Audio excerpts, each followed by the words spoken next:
Hey everyone, welcome back to another episode of Teach MA Dude, where I'm going to bring you some perspective from a real Massachusetts teacher. So you get that background and perspective. And today we're going to be looking at a controversial topic, and that is the takeover of the Boston Public Schools. Good idea or not? So to get started, and I don't want to get too wonky here, but I do just want to take you really briefly through what I mean when I say the word takeover. So more or less, and this is an oversimplified version, and feel free to write in the comments if I make any mistakes here.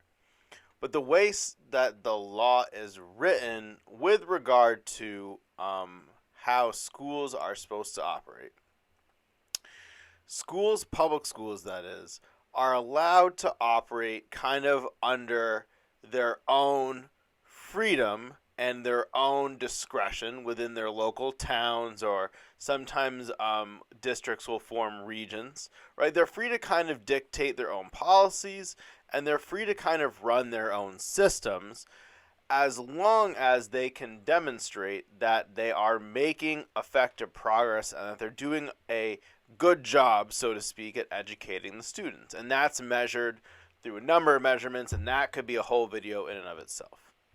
So, what do we do when the schools fail to meet the expectations, especially for a long period of time?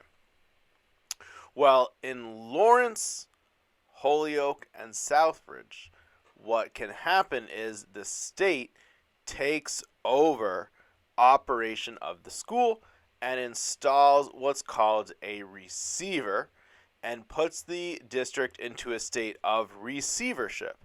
And the receiver acts as in place of what a superintendent and a school committee would do in what we would typically think of a school district, right? That receiver makes the decisions, they're the big decision maker, and they coordinate with the folks in Malden at the headquarters of the Department of Elementary and Secondary Education.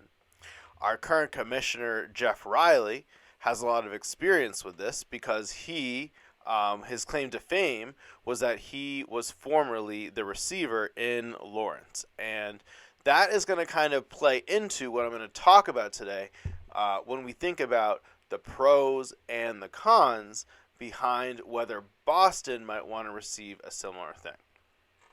So, again, this is the idea, right? A receiver has the ability to step in and say, we need to make big changes. We need to make the changes now. And what they'll do is they'll put into place a turnaround plan that schools will need to follow. Now, there can be many things in a turnaround plan, but I'll give you some things that are in stereotypical ones that I've seen in my experience. Typically, turnaround plans will involve adding time onto the school day or the school year. That's typically an item that's involved. It will typically impact employees' collective bargaining, that is union rights. It typically may involve restructuring pay. So, and this is again a whole video about, we could talk about pay in terms of the traditional step-based system, moving to more of like a merit-based pay system. You will see that in every single one of those three districts where the state currently operates the schools. And they can do all other kinds of reforms. They might want to put in additional professional development for teachers and so on and so on. And again, this is going to play into my pros and cons. All right, and this idea is that, again, we need the receiver to make structural change. And now in Boston, the issues in Boston and the concerns and the failures systemically to make progress,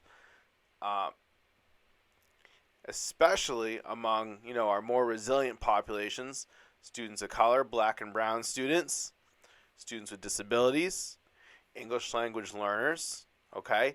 Those issues, those resilient populations are not exclusive to Boston. I want to be clear, right?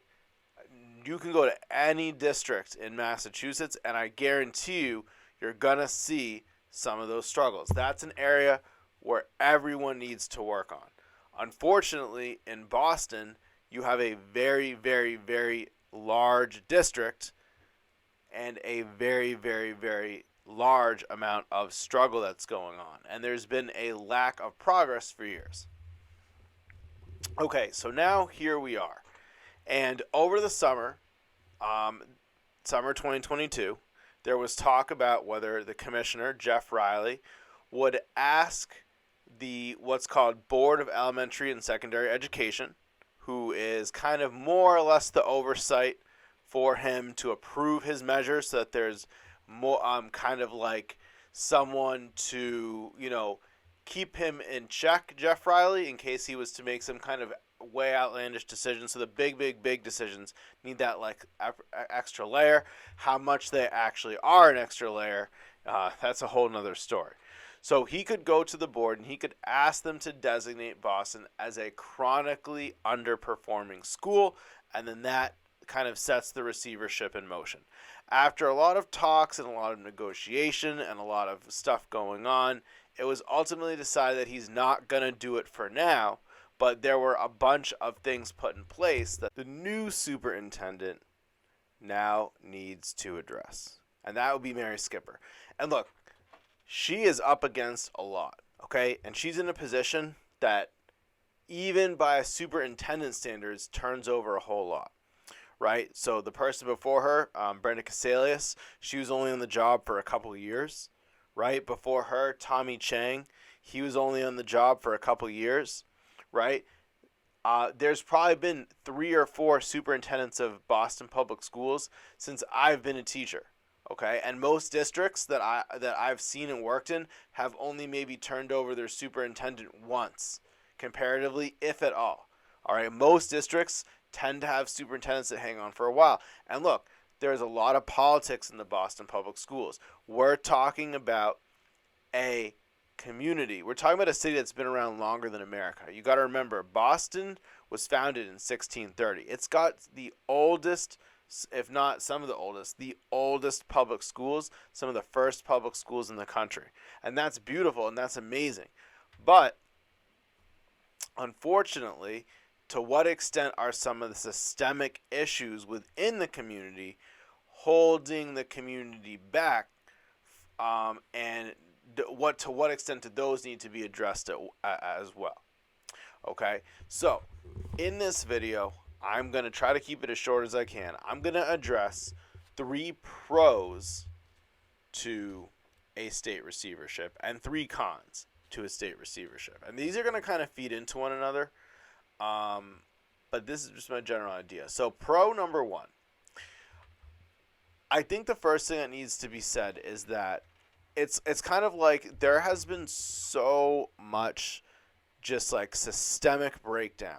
Right, so back in, and so when will change come if we don't do it now, right? So as I was going to say, back many years ago, right, part of the reason we need to get a special endorsement on our license, many teachers, is because, the federal government went into places like Boston Public Schools and saw systemic problems with addressing the needs of English language learners, right? From a fundamental level, English language learners were being pegged for things like special education, which is a huge no-no.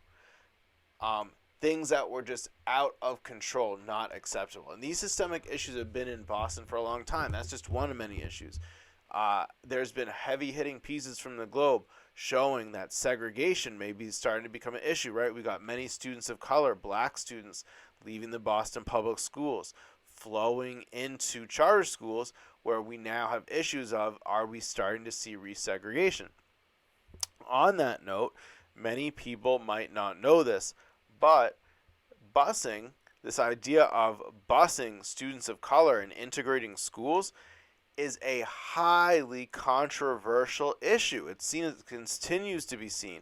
The METCO program, which plays a crucial role in taking students of color and busing them into some of these more affluent, some of these less diverse communities, and adding that beautiful resource of diversity that unfortunately these schools do not have, because unfortunately too many folks of color are not able to accumulate the resources that they need to move into some of these more affluent communities. Now, again, I think you have to be careful. I don't believe that if you take kids of color and just put them with white kids, they're going to do better. I want to be clear. That is not, you got to be very careful when you go down that avenue. And I think we have to be conscious that, yes, it is very good to be taking students of color and giving them access to these resources that the Boston Public Schools does not have. But I also think the other issue is, how come they cannot access schools in their neighborhood? How come students have to be waking up at 4:30 a.m., 5:30 a.m. to take a bus miles and miles and miles and miles to have access to the kind of resources they need? So that's the issue. When is change going to come? And the thing is that receivership's going to go in there. It's going to get that change in there. It's going to make that change happen fast. And it's going to force people to really shift up the system. And in a system that is just so ingrained in some old ways of thinking that I think come with being such a beautiful, historic institution that's shaped education in America. And that's good. But it's not perfect. No one's perfect. Everyone has room that they need to grow. That's okay. But the problem is when we do not accept that and we do not move forward in a meaningful way.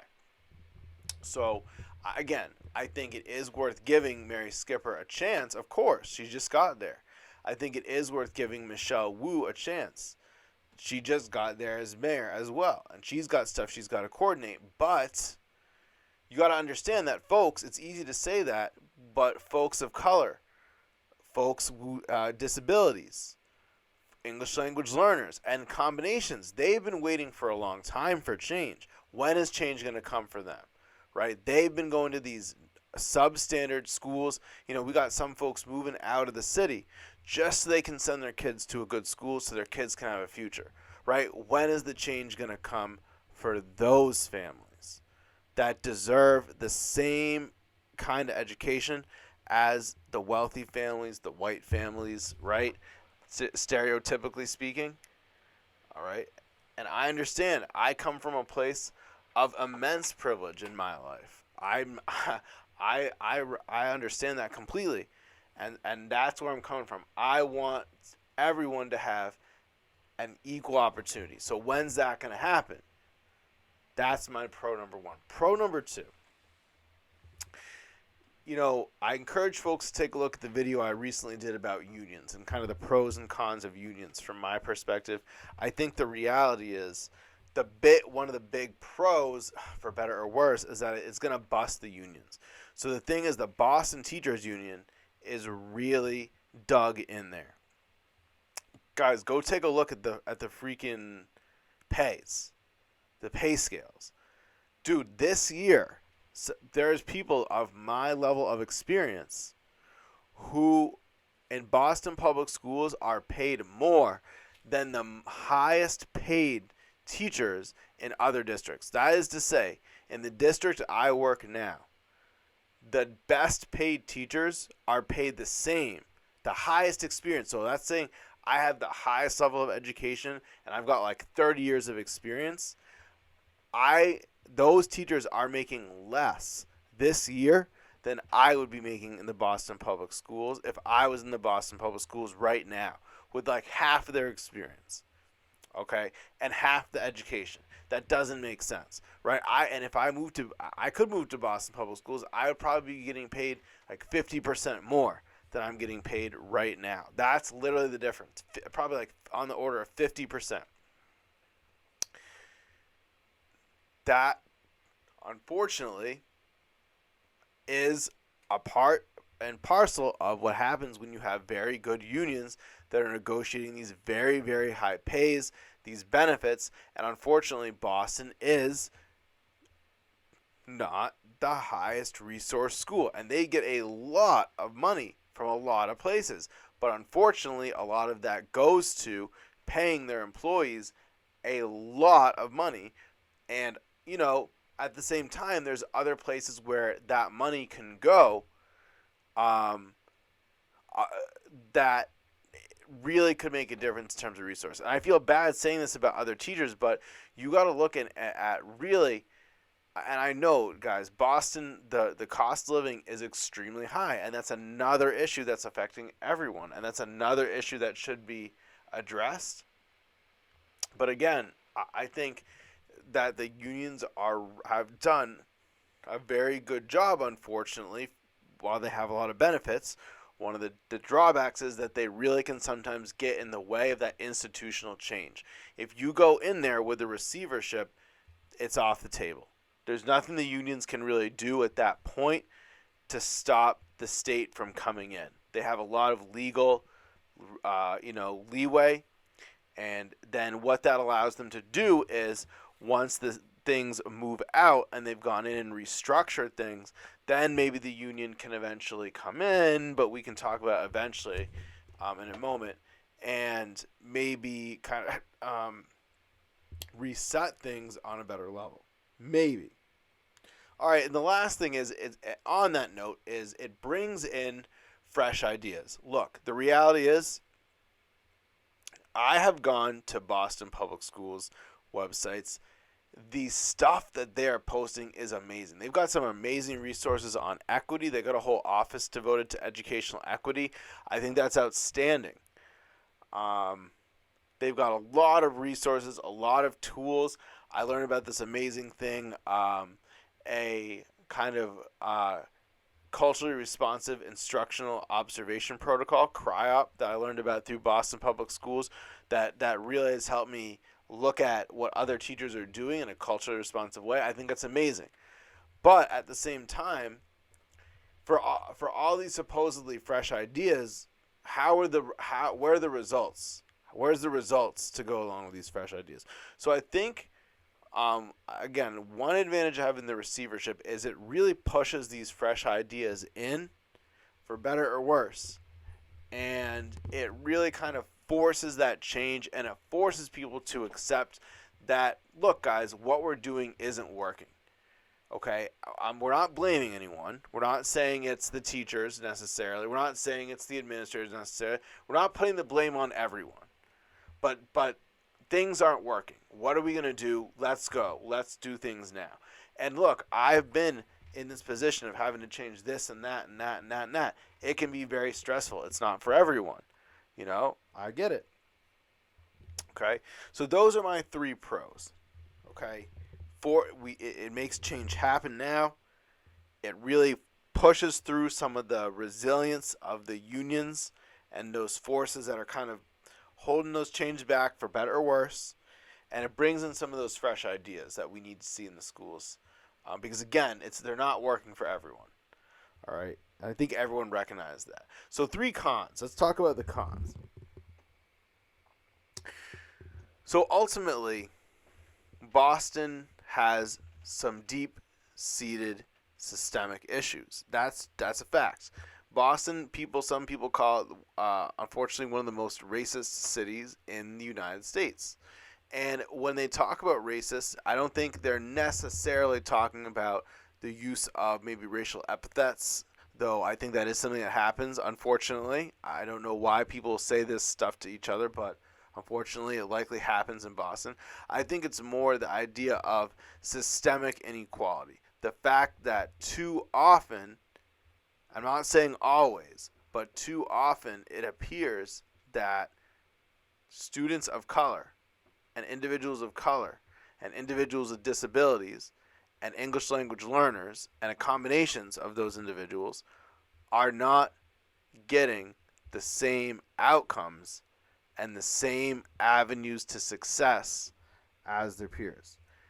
That is something that the schools can help address. But unfortunately, we also have issues of poverty. We have issues of crime. We have issues of a lot of issues going on at home with the family. Look, the reality is if you have kids who don't know where their next meal is going to come from, you might have kids whose parents might have substance abuse issues. You might have parents who are struggling to pay rent. They need the kid to work and make some extra money. You might have abusive parents to the kid. All kinds of stuff goes on in those houses that tends, I'm not saying it doesn't happen in the more affluent districts, but if you think about it, to be able to afford a higher class living, right? A higher, more upper class living, more expensive living, you tend to need to have a, higher paying job, and a higher paying job tends to come with more stability. And I'm not saying that you don't have abusive situations, but it's, I feel like, harder to carry those on and be able to sustain, not always, but overall, the level of income and the level needed to have those higher income situations. And again, I'm not saying that you don't see abuse and issues coming from home in those environments, those higher income environments and more affluent environments, because you do. I've seen it everywhere, but not the same concentration, right? So again, look, when you have a kid coming into school, this kid may be an immigrant. This kid may be homeless. This kid's parent might have just been deported to another country. How's that kid gonna do math? How's that kid gonna do English? Right? How's that kid gonna learn today? Right? They can't. There's too much trauma. There's too much stuff going on in their daily life that we need to even get past that before you can even start with the education. And unfortunately, this is just like schools, unfortunately, have become, for that reason, more almost like social service agencies and not only just places of teaching.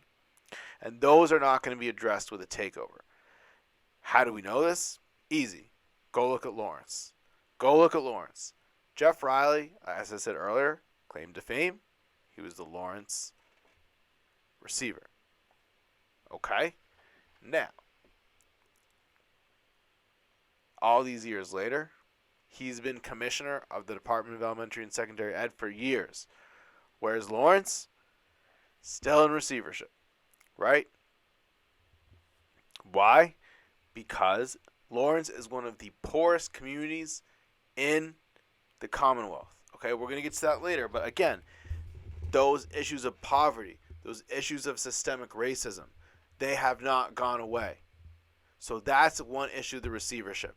It's not going to stop the issues of systemic racism and systemic inequality and kind of chronic issues that are holding Boston back. So that's one reason. Second reason, in my opinion, while I said earlier that receivership can bring in fresh ideas, I am not of the belief that it brings in the model that currently is the best model for reform. I do not believe that forcing educators to work until 4 p.m. and have school go until all hours of the day, right? Some like 7 a.m. to 4 p.m. nonsense. Start in middle of August. All right. I don't think that's effective. I don't think that's going to really make a huge difference in the lives of students. Personally, they've done it. How's Boston doing? Okay. So, I also don't agree with the idea of merit-based pay. If you go and look at some of these systems, their pay is absolutely nonsensically low and tied way too much to educator evaluation. Now, do I think that educators are important to the success of students? Absolutely.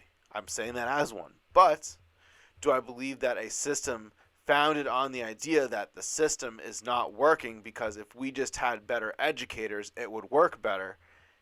I think that is not how I necessarily think. Yes, do we need good educators for the system to be successful? Sure. But is it only the educators? No, it's not. The other issue is evaluations are too much centered on subjective opinions of your evaluator. While there is an objective nature to it, you could go to 3 different schools and see and you could take the evaluators in those three schools, have them come and observe a particular teacher, and they may give different perspectives, right? I have heard of an individual who would get exemplary in every single category, even though many districts say almost no one gets that, because you actually have to be modeling for other people, and I guarantee you that individual may not have been doing that. Actively going in and modeling the practice so other people can learn from you. Literally teaching the practice to other people.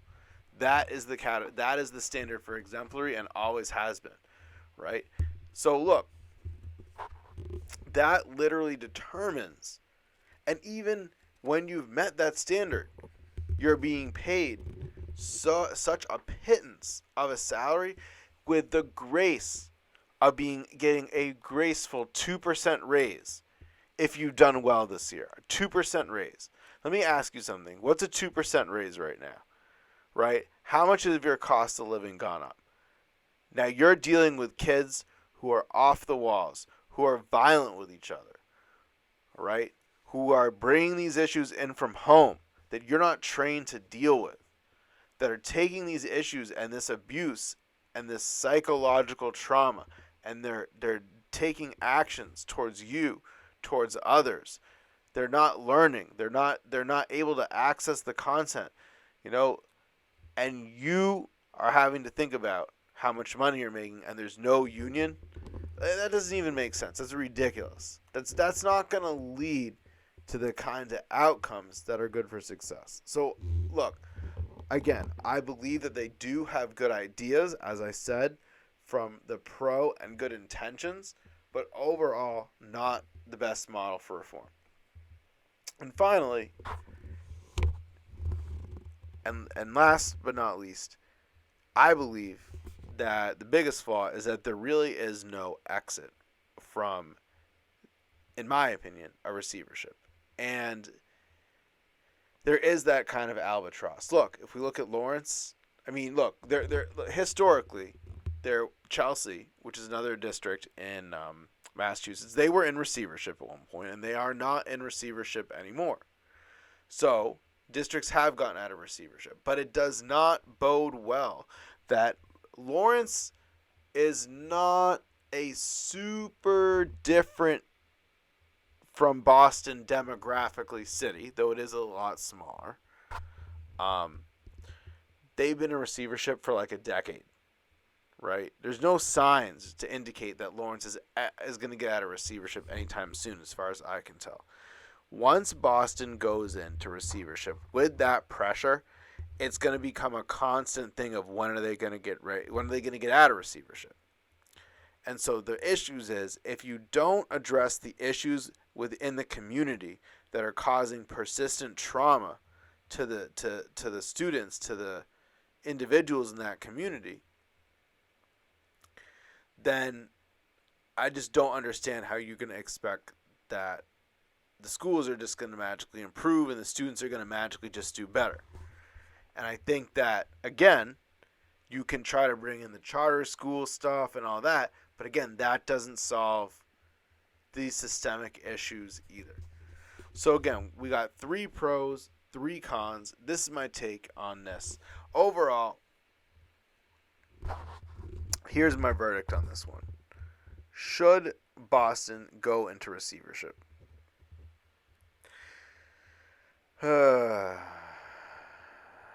I believe right now, ultimately, no.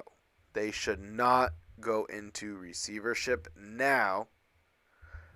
But I'm going to put an asterisk on this. I do think that there needs to be more clearly defined and transparent criteria. And I think this needs to be made a lot more transparent to the public about what is going to be expected if they do not want to go into receivership. I also am frustrated because it seems that the whole organizational structure is confusing to me, right? It doesn't seem that they have some elected body school committee. They want the mayor and all these elected officials to indirectly have some school committee, unlike other states. So like they want to have it their own special way with the school committee. They don't, but on the other hand, they don't want the state to tell them that they know better. State knows better. So it's like it's such a confusing. It's so confusing to me. But again, I currently don't believe that they should be taken over. I think there should be clear criteria, and I don't think that anyone should rest on their laurels. I also think that we can't keep playing this game of, but what about the next person? But what about the next person?